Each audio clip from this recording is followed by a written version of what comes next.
ಯೋಗ ಕೇವಲ ಒಂದು ದಿನದ ಕಾರ್ಯಕ್ರಮವಾಗುವುದು ಬೇಡ, 362 ದಿನವೂ ನಿಮ್ಮ ಜೀವನದ ಅಂಗವಾಗಿರಲಿ ಅಂತ ಪ್ರಧಾನಿ ನರೇಂದ್ರ ಮೋದಿ ಹೇಳಿದ್ದಾರೆ. ಕೋಲ್ಕತ್ತಾದಲ್ಲಿ ಇಂದು ಅಂತಾರಾಷ್ಟ್ರೀಯ ಯೋಗ ದಿನದ ಕಾರ್ಯಕ್ರಮವನ್ನುದ್ದೇಶಿಸಿ ಮಾತನಾಡಿದ ಅವರು, ಯೋಗವನ್ನ ಅಳವಡಿಸಿಕೊಂಡರೆ ಸಮಾಜ ಸ್ವಸ್ಥವಾಗಿರುತ್ತೆ, ರಾಷ್ಟ್ರವು ಕೂಡ ಅಧಿಕ ಸಕ್ಷಮ ಹಾಗೂ ಸಮೃದ್ಧವಾಗಿರುತ್ತೆ.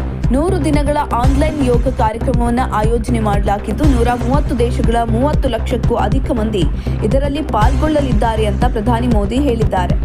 ಭಾರತದ ಶ್ರೀಮಂತ ಸಾಂಸ್ಕೃತಿಕ ಪರಂಪರೆ, ಐತಿಹಾಸಿಕ ತಾಣಗಳು ಮತ್ತು ಯೋಗ ಸಂಪ್ರದಾಯಗಳನ್ನು ಸಂಯೋಜಿಸುವ ಸಲುವಾಗಿ ಸಂಸ್ಕೃತಿ ಸಚಿವಾಲಯವು ದೇಶದಾದ್ಯಂತ 100 ಪ್ರತಿಷ್ಠಿತ ಸಂಸ್ಥೆಗಳಲ್ಲಿ ವಿಶೇಷ ಯೋಗ ಆಚರಣೆಗಳನ್ನು ಆಯೋಜಿಸ್ತಾ ಇದೆ.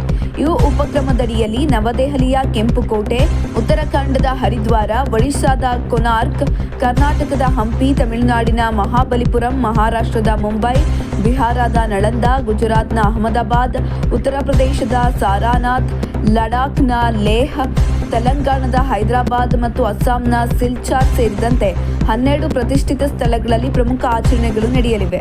ಯೋಗದ ಸಂಪ್ರದಾಯವನ್ನ ಜಗತ್ತಿಗೆ ಹರಡಿದ ಬಂಗಾಳದ ಸಂತರಾದ ರಾಮಕೃಷ್ಣ ಪರಮಹಂಸ, ಸ್ವಾಮಿ ವಿವೇಕಾನಂದ ಮತ್ತು ಲಾಹಿರಿ ಮಹಾಶಯರಂತಹ ಮಹಾನ್ ವ್ಯಕ್ತಿಗಳಿಗೆ ಪ್ರಧಾನಿ ಈ ಒಂದು ಸಂದರ್ಭದಲ್ಲಿ ಗೌರವವನ್ನು ಸಲ್ಲಿಸಿದ್ದಾರೆ.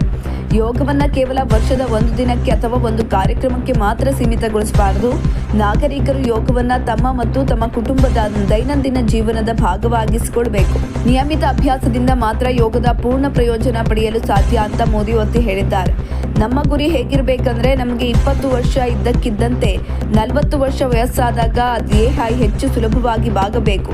30ಕ್ಕಿಂತ 50ನೇ ವಯಸ್ಸಿನಲ್ಲೇ ಹೆಚ್ಚು ಶಕ್ತಿಶಾಲಿಯಾಗಿರಬೇಕು. ಇಂದಿನ ಆಧುನಿಕ ಜೀವನ ಶೈಲಿ ಕಾಯಿಲೆಗಳ ವಿರುದ್ಧ ಹೋರಾಡಲು ಯೋಗ ನಮಗೆ ಸಹಾಯ ಮಾಡುತ್ತದೆ ಅಂತ ಪ್ರಧಾನಿ ತಿಳಿಸಿದ್ದಾರೆ. ಇಂದು ಹಿಮಾಲಯದಿಂದ ಹಿಂದೂ ಮಹಾಸಾಗರದವರೆಗೆ, ಪೂರ್ವದಿಂದ ಪಶ್ಚಿಮ ಭಾರತದವರೆಗೆ ಇಡೀ ದೇಶವೇ ಯೋಗದ ಶಕ್ತಿಯಿಂದ ತುಂಬಿ ತುಳುಕಾಡ್ತಾ ಇದೆ. ಯೋಗವು ಗಡಿಗಳು ಮತ್ತು ಭಿನ್ನಾಭಿಪ್ರಾಯಗಳನ್ನು ಮೀರಿ ಪ್ರಪಂಚದಾದ್ಯಂತ ಜನರನ್ನ ಪರಸ್ಪರ ಹತ್ತಿರ ತರ್ತಾ ಇದೆ ಅಂತ ಪ್ರಧಾನಿ ಮೋದಿ ಹೇಳಿದ್ರು ಮತ್ತು ಜಗತ್ತಿನಾದ್ಯಂತ ಇರುವ ಯೋಗ ಪ್ರೇಮಿಗಳಿಗೆ ಶುಭಾಶಯವನ್ನ ತಿಳಿಸಿದ್ದಾರೆ.